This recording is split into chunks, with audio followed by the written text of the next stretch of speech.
Welcome to Hannity. Carly Fiorina, the former CEO of Hewlett-Packard, burst onto the 2016 GOP presidential scene when she announced her candidacy back in May. Tonight, she joins me for the full hour, but first, here are some of the highlights from her campaign. I'm getting ready to do something, too. I'm running for president. Our founders never intended us to have a professional political class.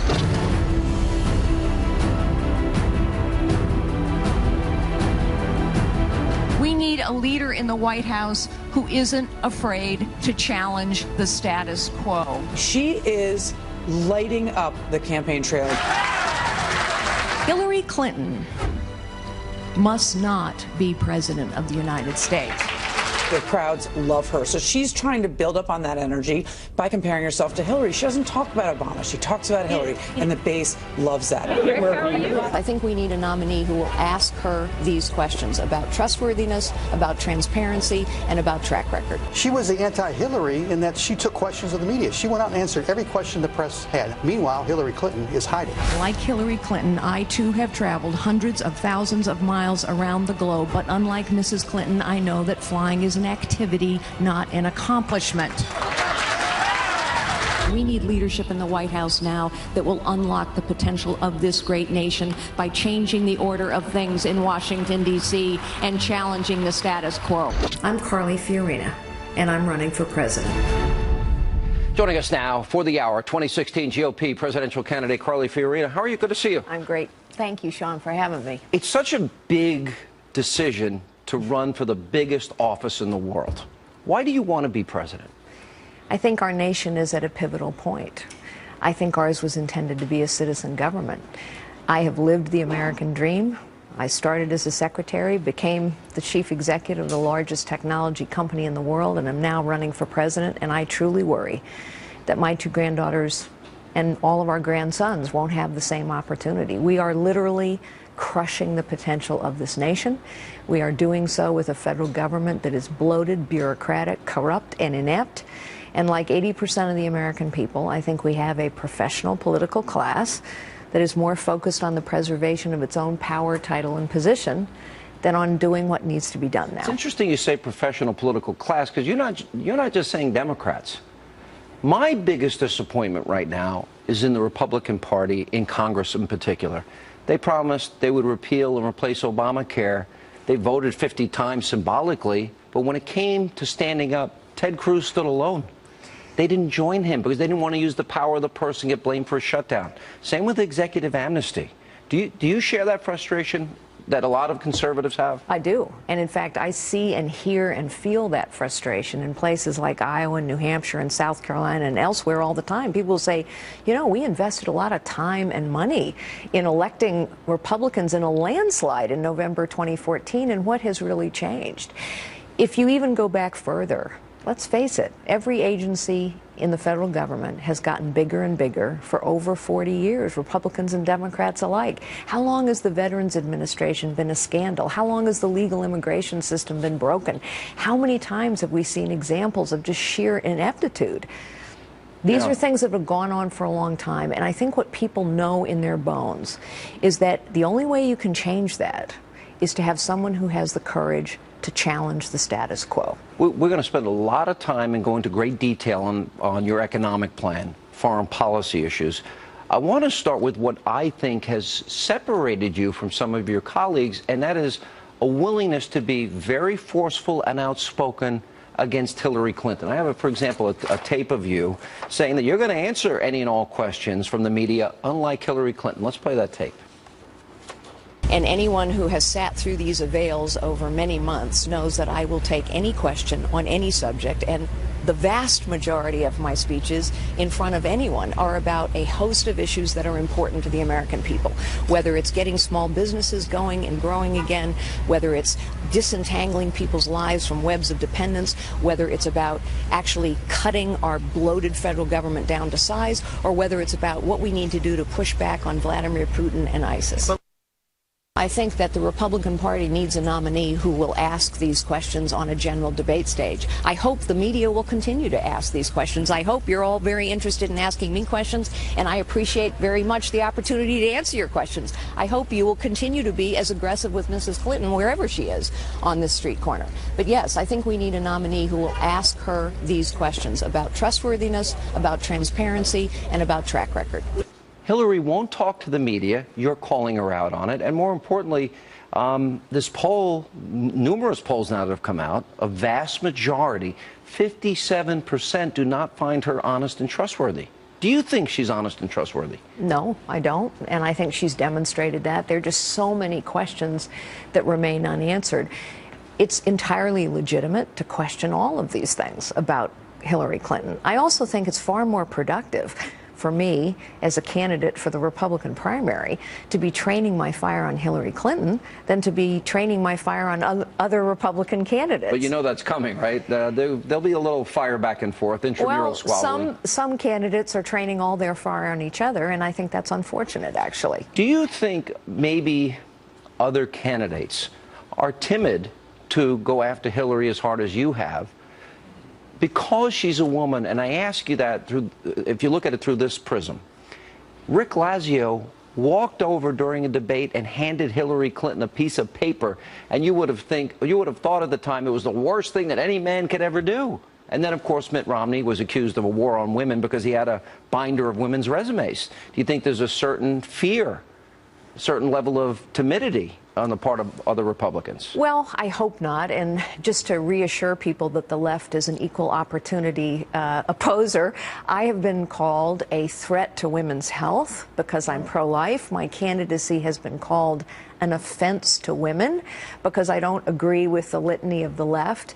And it's why I gave a speech recently talking about women in America and saying, you know, we as conservatives have to take this conversation back. We cannot continue to allow women, who are 54% of voters now, we're the majority of the nation, we can't just give up on the women's vote. We have to talk directly to women about why our principles work better. Isn't it amazing the names you've been called? I see this often with black conservatives. They're called every name in the book, and yet there's such a fragile sensibility on the left if anything is said, even if it's not meant in a negative way, towards a woman or a minority.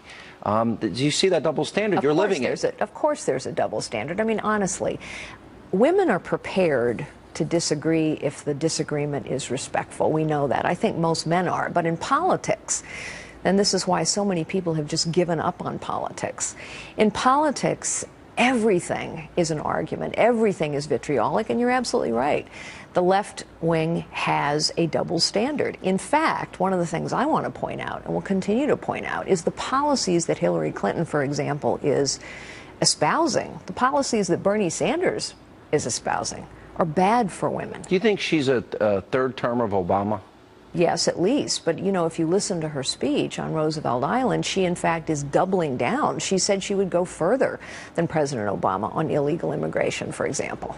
You know, it's funny because I did listen to her, and it sounds like the old Democratic playbook. It's going to be black versus white, rich versus poor, old versus young, and Republicans want to throw grandma over the cliff.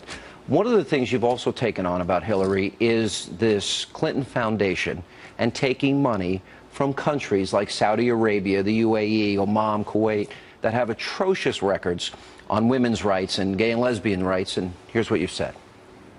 It took the Associated Press to find out that Bill Clinton had apparently set up some kind of shell foundation to funnel some kind of money through. I don't know. I don't know if that was untoward or not, but it would be helpful if she or he would answer a question about it. What do you think about them taking money from countries that treat women so horribly? Women in Saudi Arabia can't drive. She's not critical of them, and yet they take all this money from her. Well, again, it's called hypocrisy. It's one thing to go to China in 1998 and talk about women's rights in a big photo op. Did they donate money to her? No, I don't think they did. And it's another thing to actually have your actions match your words. And honestly, I think it's why so many people are tired of politics, because in politics, and Hillary Clinton is a master at this, President Obama is a master at this, it's about giving a good speech. It's about wonderful words. But in the real world that we all live in every day, People know actions speak louder than words. People know that if your actions don't match your words, which Hillary Clinton's actions do not match your words, then you're not trustworthy as a leader. What do you make of Benghazi and the lie that was told? First, I think the mistakes made before, not providing requested security, during stand-down orders, and then after, a made-up tale about a YouTube video that was responsible for this, and this being spontaneous. Now we know, in fact, they knew within minutes it was terror. That's right.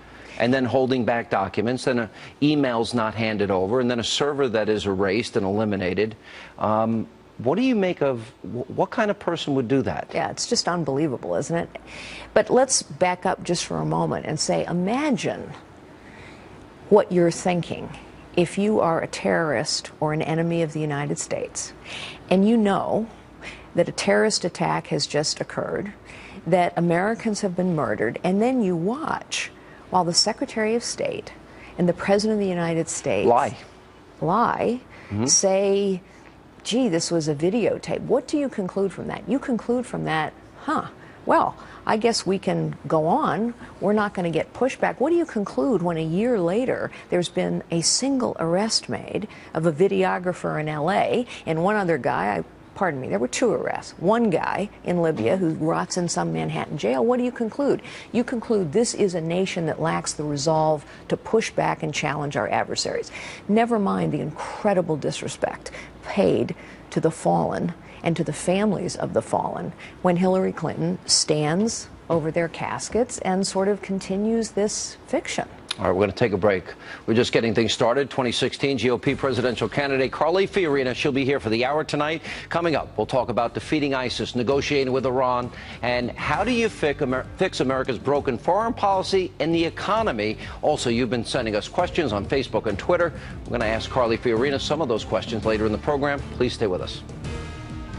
ISIS. What about ISIS? Again, the president always presents us with a false choice. You agree with me or you go off to war. The truth is we have a whole set of allies in the Middle East who know that ISIS is their fight.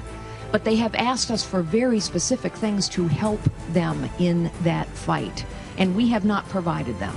We can rebuild an alliance to fight ISIS, but we have to lead and we have to give our allies what they are asking us to do. We do not have to march off to war, but we have to help our allies fight a war which we need them to win. Back with us for the hour is 2016 GOP presidential candidate Carly Fiorina. All right, so you have a business background. You don't have a foreign policy background, so to speak. What do you say to somebody that says, all right, to be the next commander-in-chief, you need that experience? Well, I've met more world leaders on the stage today than anyone running, with the possible exception of Hillary Clinton. Only I haven't done photo ops. I've had substantive private conversations. I have sat closer than you are to me right now, to Vladimir Putin, to Bibi Netanyahu, to the leadership of China, of Saudi Arabia, of the United Arab Emirates, Africa, Latin America, Europe. So I have a lot of experience. I also chaired the advisory board of the Central Intelligence Agency. I've advised 2 secretaries of defense, a secretary of Homeland Security, a secretary of state. I am not a neophyte. And having lived and worked and traveled and done business and charity and policy work all around the world, I know how vital it is that our allies believe we will stand with them and our adversaries must believe we will confront them. When you look at Iraq and you look at cities that we had won during the surge, Mosul, Fallujah, Tikrit, Ramadi, and nearly lost 5,000 Americans now in the hands of ISIS, and you see that ISIS is growing in Africa, all throughout the Middle East, and the president says he still doesn't have a plan. What would your plan be to stop this growing cancer of evil? Because that's really what it is.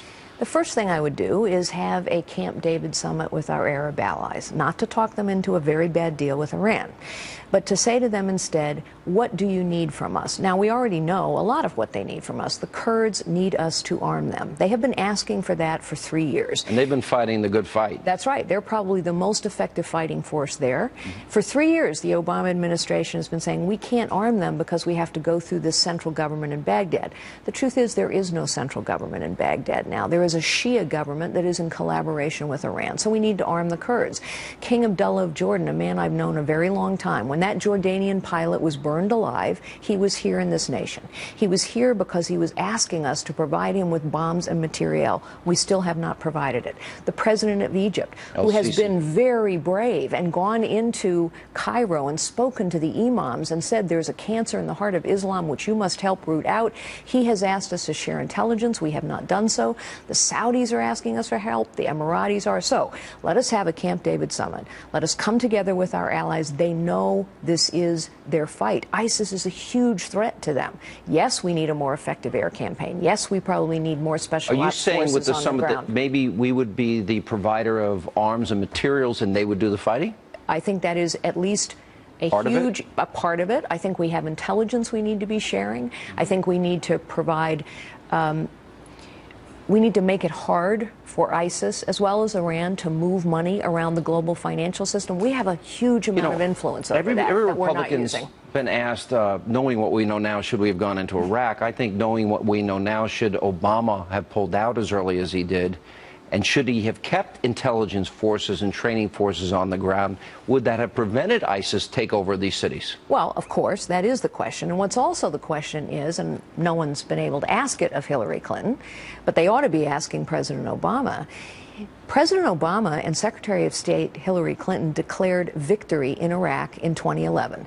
They said it was a sovereign, freely elected nation at peace, able to defend itself. They declared victory. Clearly, we have no victory in Iraq anymore. And that degradation over from 2011 to 2015 is directly a result of our precipitous withdrawal. I think we mismanaged going in, but we clearly mismanaged going out.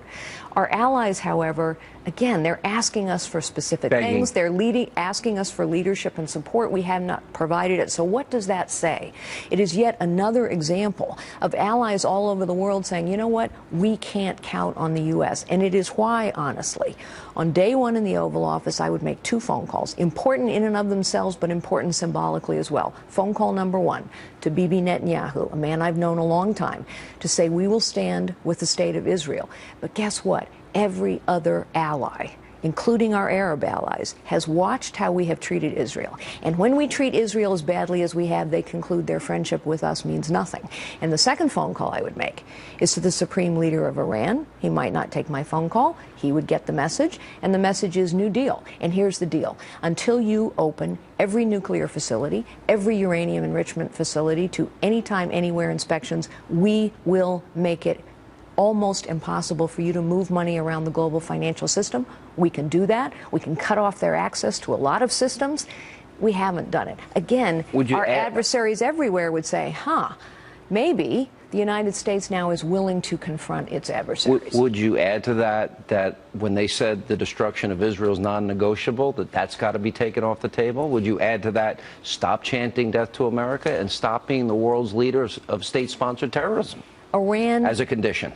Iran is never going to agree to a nuclear deal unless there is consistent, concerted pressure, which this administration is unwilling, apparently, to exert. Let me ask you about Vladimir Putin and Ukraine and Crimea.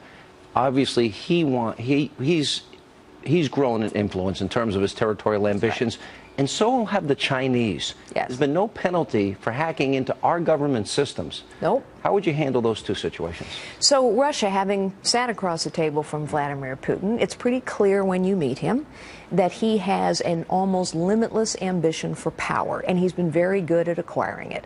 Political power, economic power, military power, territorial power. Anyone who spent any time with him could figure out a gimmicky red reset button isn't going to work. I actually wouldn't speak to Vladimir Putin. I would act instead, and I would do 4 things immediately. I would start rebuilding the 6th Fleet.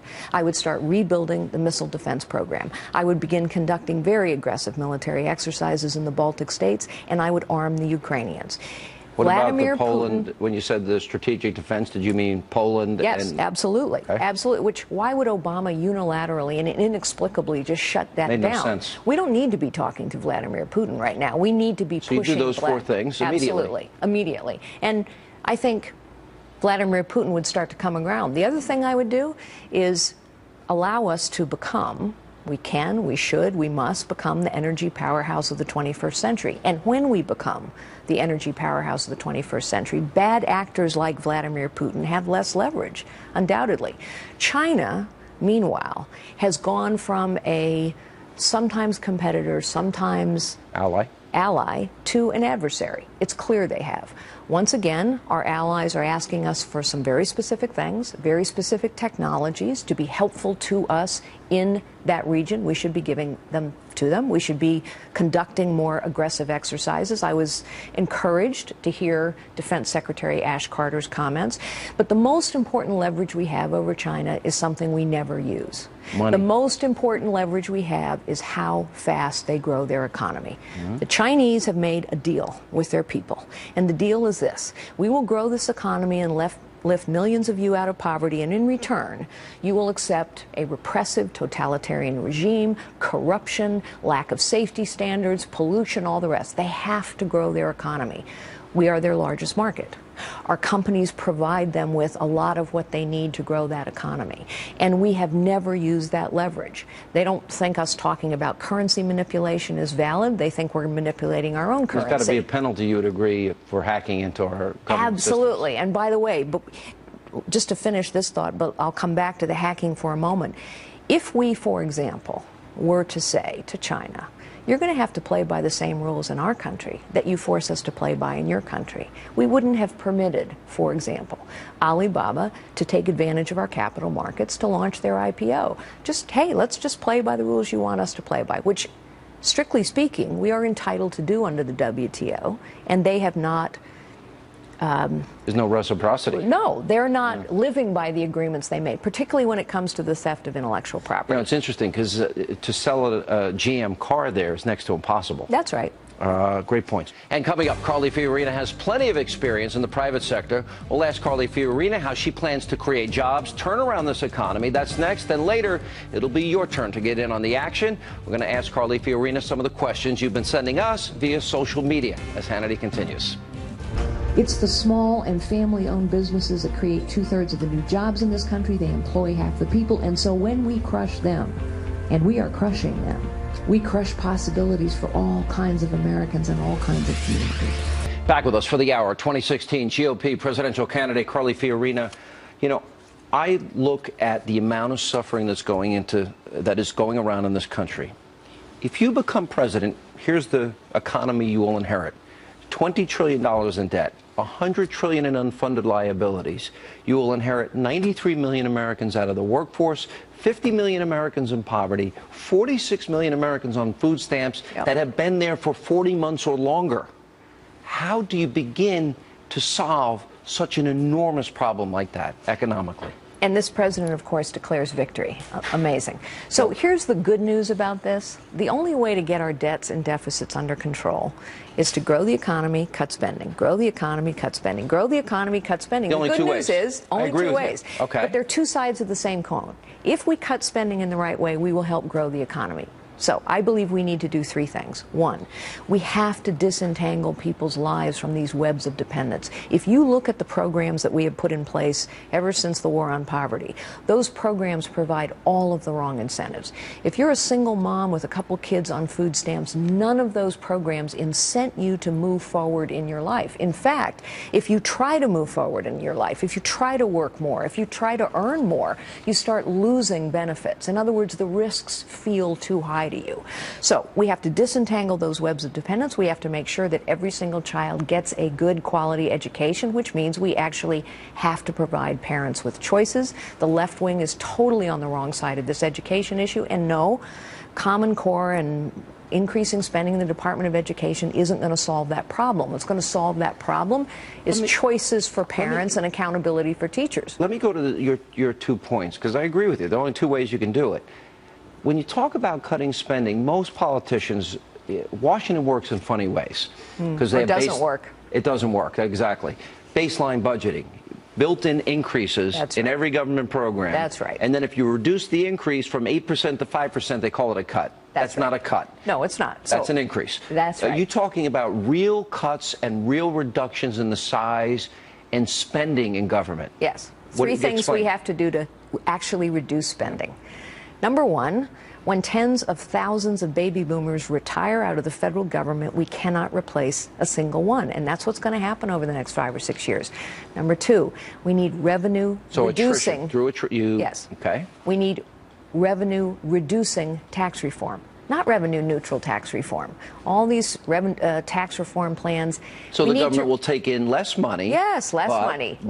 Okay. And number three, we need to go to real zero-based budgeting, meaning every program has to be justified in every agency every year, down to the last cent, because you're absolutely right. You know what appropriations hearings are about? The rate of increase over last year. And that's how, drifting along, we have increased the size and scope and cost and complexity and ineptitude, frankly, of every single government agency for 45 years. It's amazing that Republicans have gone along with the scheme, in my view.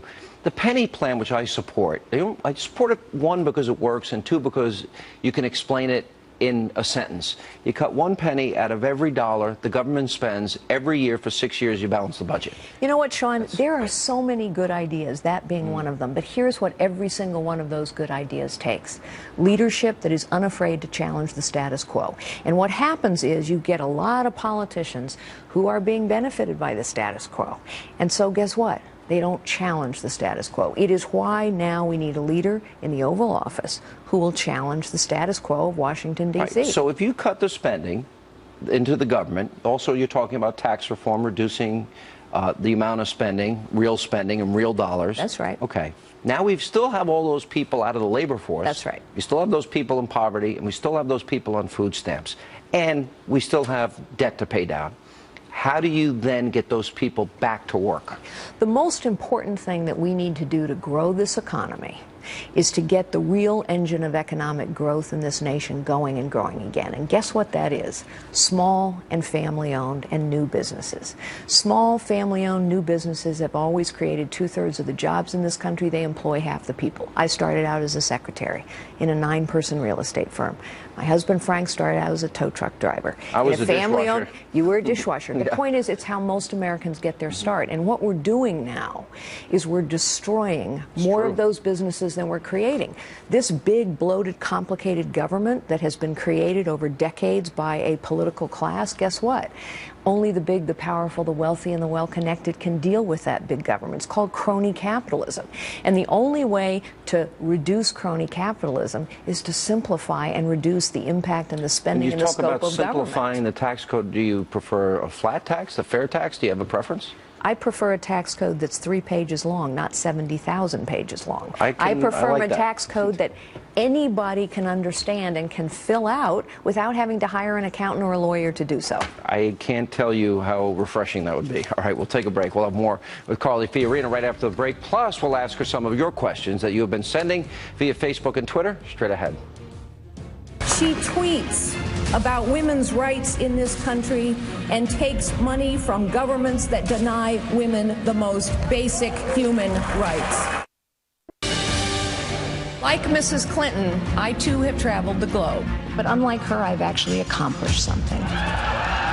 Flying is not an accomplishment, it is an activity. Nor is it leadership when Secretary Clinton asks, what difference does it make when our embassy is deliberately attacked? She tweets about women's rights in this country and takes money from governments that deny women the most basic human rights. We have to have a nominee on our side with the courage and the conviction to take the fight to her every time. That was a political ad from Carly Fiorina's campaign, taking a little shot at Hillary Clinton, and she joins us for the full hour tonight. Let's go through some of the social issues. You are pro-life, and you said you've taken a lot of heat for that. Well, I've been called offensive as a candidate by the left wing. But here's the interesting thing. When I ran for the Senate in California, I lost that general election, of course, against Barbara Boxer in a deep blue state. But running as a pro-life conservative, I won more Republican votes, more Democratic votes, and more independent votes than virtually anyone running anywhere in the nation in 2010. That's how big California is. Why do I bring it up? Because we don't have to run away from our principles to bring others to our party. We need to be authentic about our values, but I think the way we talk about our principles and our values matters. That it matters. We Yeah. need to be empathetic, not judgmental. We need to be optimistic, not vitriolic. I think it matters. People are prepared to disagree, but not if they're disrespected. All right, so where do you stand on gay marriage? You know, I have always said that government shouldn't discriminate, and so I have been in favor of civil unions for a long time. As a CEO of Hewlett-Packard, I provided benefits to same-sex couples. I also defend everyone of religious faith's ability and right to say life is a gift that is passed from God through a man and a woman, and therefore a marriage is between a man and a woman. And I think we have to be able as a nation. Basically, you take Hillary and Obama's old position, because they've flipped and flopped and flailed. All right, I got it. Where do you stand on concealed carry for law-abiding citizens? They ought to be able to do it. My husband owns a concealed carry permit. So, I just think the law-abiding citizens have that right. You think it's constitutional? Yes, I do. What do you think about the experiment with Colorado and legalized marijuana? Well, look, I believe in states' rights. So I think the voters of Colorado had the right to take that vote. I personally think it's a very bad idea to legalize marijuana. Because marijuana is not the same as taking a beer.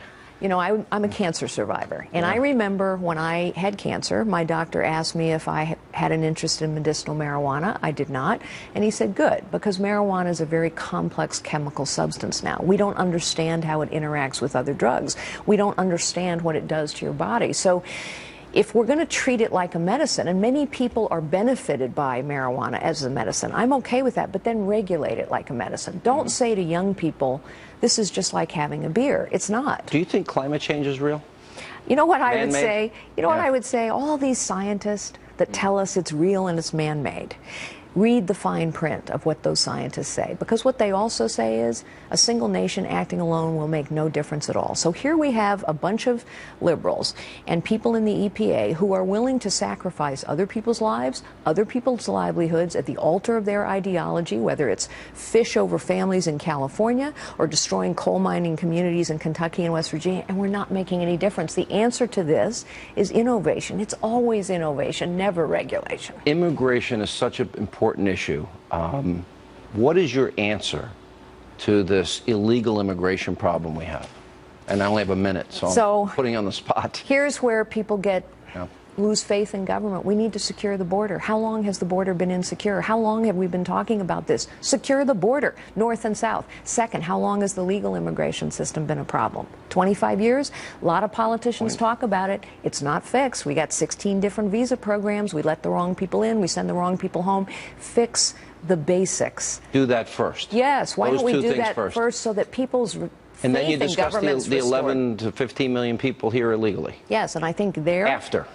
Yes, but my own view is, because people ask my view all the time, if you have come here illegally and stayed here illegally, you do not get to earn the right to citizenship. All right, we got to take a break. We'll come back. We'll have Carly Fiorina answer some of the questions you've been sending us via Facebook and Twitter. Straight ahead on Hannity.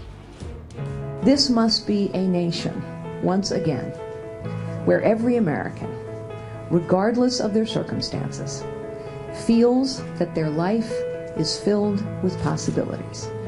That is the nation we must be once again, because that is the nation we have been in our past.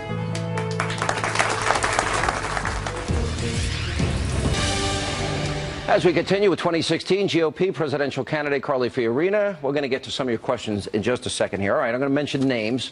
Quick answers. Rand Paul.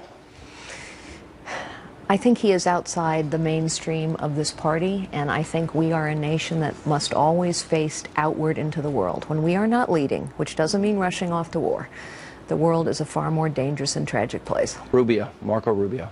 I think he is a politician with a great future. I think he would make a great Veep. Jeb Bush. Jeb Bush is a very good man. I think that it's difficult for people to think about a Bush 3. Scott Walker. Guy with a lot of grit and a lot of heart.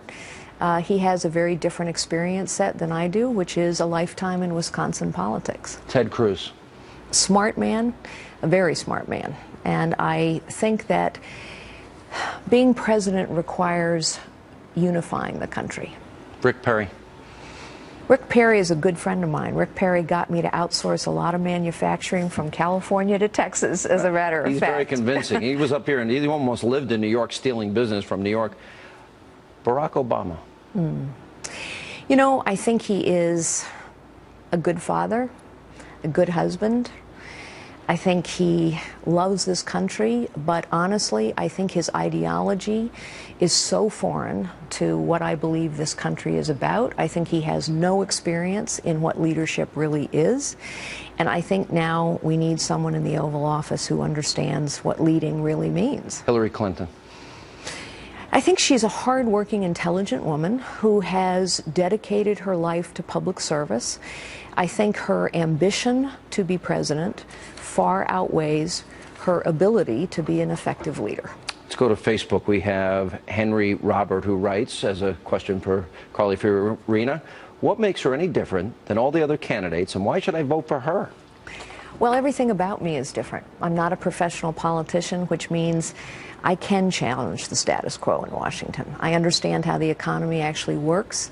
I understand how the world works and who's in it. I understand how bureaucracies work. That's vital because government is one big, bloated, corrupt, inept bureaucracy. Right. I understand technology, an incredibly important tool and also a weapon in the hands of our adversaries. And most importantly of all, I think, I understand leadership. Its highest calling is to unlock the potential in others. We need a leader who will unlock the potential of this nation, and you cannot unlock the potential of anything without challenging the status quo. Let's go to Chuck. He writes on Twitter, Carly, as a smart, effective businesswoman, how would you deal with a dysfunctional Congress and Senate? Good question. You have to get the American people to put pressure on the political system. Our system does respond to pressure. And so I would literally go into the Oval Office or the radio address on a regular basis, and I would ask people to take out their smartphones. And I'd say, I'd like you to vote on this question. Do you think it's important that we know where every one of your dollars is being spent? Press 1 for yes, 2 for no. I know what the answer would be, but it would put pressure. Do you think we ought to be able to fire senior executives who don't do their job? Press 1 for yes, 2 for no. I know what the answer would be, but it would put pressure on the political system. Last one. This is from Leo Berry on Facebook, and he writes, 2 questions. How far will you go to protect the U.S. Constitution, and how will you deal with Obama's executive orders, all of his executive orders? Well, you know, that is actually the most important thing that a president has to do. You take an oath to defend and uphold the Constitution. And one of the first things that I would do in the Oval Office is start to roll back all of these executive orders, which are having an incredibly damaging effect on our nation. The first week at least, if not the first day? Exactly. Yeah. All right, we're going to take a break. We'll come back more with Carly Fiorina right after this break. Stay with us tonight on Hannity. Welcome back to Hannity. All right, in this final segment, we like to give the candidates 60 uninterrupted seconds to lay out their case to you, our viewers, about why they should be president. Carly Fiorina. When I was a little girl, my mother said to me, what you are is God's gift to you. What you make of yourself is your gift to God. And I have learned in my life that everyone has God-given gifts. Everyone has potential. We now need a leader in the Oval Office that understands their highest calling is to unlock the potential of every American and of this great nation. I can win this job, and I can do this job. And to do this job now requires a leader who understands how the economy works, how the world works and who's in it, how bureaucracies work, because our government has become one giant, bloated, inept, corrupt bureaucracy that is crushing the potential of this nation, how technology works. Technology is a tool to help us and a weapon that our enemies use against us.